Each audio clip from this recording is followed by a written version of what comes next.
सभी गायत्री परिजन को मेरा प्रणाम। नवरात्र के अनुष्ठान में करें मन का पुनर्निर्माण। नवरात्र अनुष्ठान की प्रक्रिया करने के साथ साथ इस अवधि में आत्मचिंतन विशेष रूप से करना चाहिए।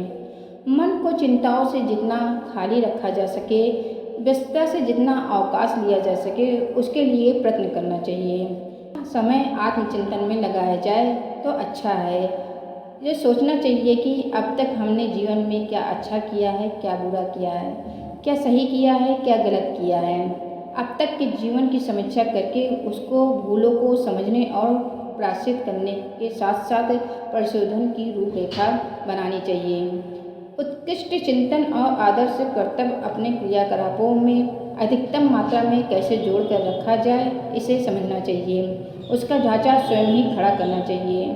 उसे निभाने का संकल्प दृढ़तापूर्वक लेना चाहिए। साधना, स्वाध्याय, संयम और सेवा ये आत्म उत्कर्ष के 4 चरण हैं। इनमें से एक भी ऐसा नहीं है कि जिस अकेले के बल पर आत्म कल्याण का लक्ष्य पूरा हो सके। अतः नवरात्र साधना में किस प्रकार कितनी मात्रा में इन चारों को अपनी ही दिनचर्या में शामिल करके रखा जा सकता है, इस पर अति गंभीर पूर्वक विचार करना चाहिए। श्रेष्ठता से भरी गतिविधियां व्यवहार में उतारने का जितना साहस इन दिनों किया जा सके उतना ही अच्छा है। उतना ही गायत्री माता का प्रसाद, उनका अनुग्रह प्राप्त करने संभव हो जाता है। 9 दिन की दिनचर्या मन स्थित ऐसी रखी जाए कि मानो यह अवधि ऋषि जीवन जीने के लिए ही नियत की गई हो। अपने स्वभाव को बुरी आदतों में जिस मात्रा में छोड़ी जाए या घटाई जा सके, उतना ही उसका भरसक प्रयास करना चाहिए। गायत्री उपासना के लिए जितना उपयुक्त अवसर नवरात्र का होता है, उतना दूसरा नहीं। वर्ष के 2 नवरात्रों को गायत्री माता के 2 आयोजित वरदान भी कहा जाता है। इस अवधि में उनका कोमल प्राण धरती पर प्रभावित होता है।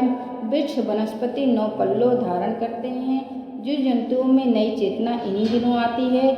विधि पूर्वक संपन्न की गई नवरात्र अनुष्ठान साधना से बीमारियों की नींवें हिल जाती हैं, दुख कष्ट दूर हो जाते हैं। इसके न जाने कितने प्रमाण गुरुदेव की लिखी पुस्तक गायत्री महाविज्ञान में दिया गया है। इसीलिए हर साधक इस नवरात्र अनुष्ठान पर मन का पूरा निर्माण करें और अपने आप को पुनः जागृत करें।